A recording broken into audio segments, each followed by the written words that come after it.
Bonjour, c'est Julie, sophrologue diplômée et praticienne en EFT clinique. Et je voulais vous parler aujourd'hui, je voulais poser la question et la réponse est assez complexe. Pourquoi le cerveau devient chez certaines personnes plus sensible, plus vigilant? On parle souvent, on utilise le terme en mode alerte. Je parle pas de l'anxiété, je parle de notre cerveau qui est trop sensible et tout ce qui va avec. Et on a tendance à croire que, voilà, ça c'est le diagnostic. Je ressens ces symptômes parce que j'ai le cerveau hypersensible. Une hypersensibilité sensorielle, une hypervigilance. Mais moi, je pense que la question, c'est la question à laquelle je m'intéresse depuis longtemps. Pourquoi le cerveau est comme ça? Et je suis super intéressée par tout ce qui a été fait en douleur chronique. Ils ont un budget beaucoup plus grand que les vertiges chroniques. Et on parle souvent de plusieurs éléments qui peuvent rendre le cerveau plus sensible et plus vigilant. Ça peut même venir de notre passé.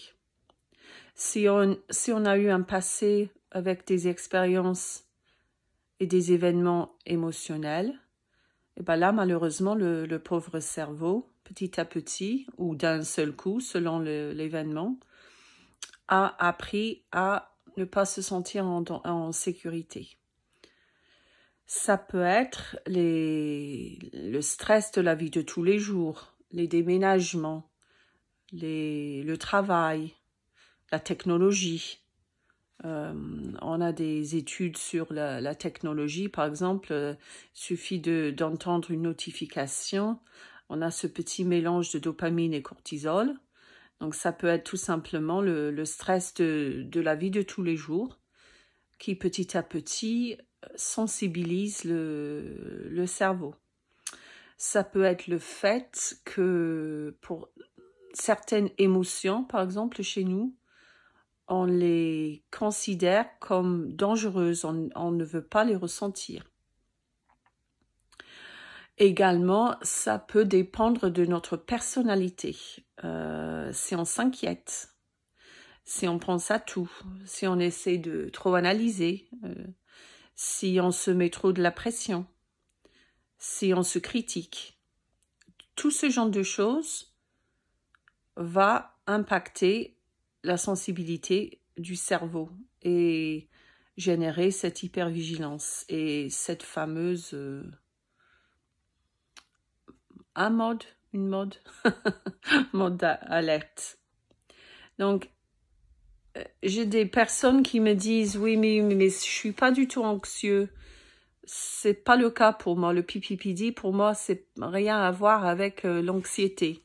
Et c'est vrai, sûrement. Sauf que c'est pas l'anxiété, en fait.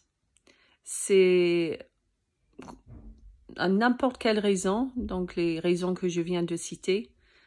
Donc le simple fait de se sentir frustré, d'avoir ras-le-bol, d'être en colère, de sans cesse être au téléphone, de tout le temps, dès le réveil, regarder les mails. Tout ça, ça sensibilise le cerveau. Et on sait très bien, ils le savent pour les douleurs chroniques, que si le cerveau opère avec ce mode-là, eh ben, il a du mal à filtrer et à accueillir comme il devrait les sensations corporelles. Donc, toutes les sensations corporelles qui viennent de notre corps avec le PPPD, même s'il a une anomalie, moi j'ai une anomalie des saccules, ça n'explique pas les symptômes. Donc, les messages sensoriels montent et ce sont des messages de sécurité, sauf que le cerveau, en mode alerte, ne peut pas du tout les traiter comme il devrait.